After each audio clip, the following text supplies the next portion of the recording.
Hello दोस्तों, नमस्ते, प्रणाम, जय श्री राम जी। आप सबके स्वागत करती हूँ दोस्तों अपना यूट्यूब चैनल में। तो आज मैं बहुत ही प्यारा महाशिवरात्रि स्पेशल गीत लेकर आई हूँ। आप लोग जरूर सुनिएगा, अच्छा लगेगा तो लाइक कर देना। शुरू से लेकर अंत तक सुनिएगा। इस हमारे शिव जी भजन को दोस्तों बहुत अच्छा लगेगा, शुरू से लेकर अंत तक सुनिएगा।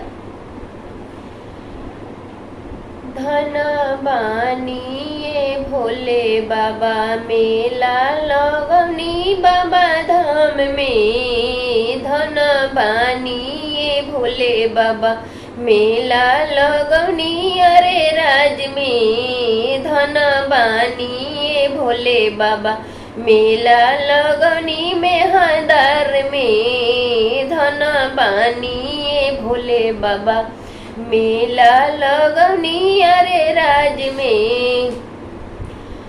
पूरी मिठाई भोल के मन ही न भावे, मन ही न भावे। भंगिया के गोला बगल में। धन बानिए भोले बाबा मेला लगनी अरे राज में।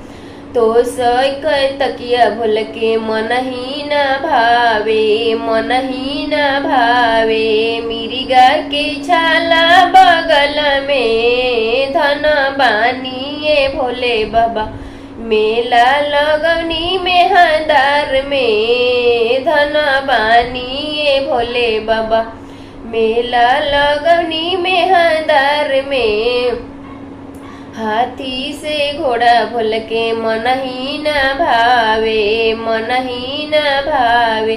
बसहा बैलवा बगल में। धन बानिए भोले बाबा मेला लगनी हरे राज में। धन बानिए भोले बाबा मेला लगनी मेहदार में। पूरी मिठाई भोल के मन ही न भावे, मन ही न भावे। भंगिया के गोला बगल में। धन बानिए भोले बाबा मेला लगनी बाबा धाम में। धन बानिए भोले बाबा मेला लगनी बाबा धाम में।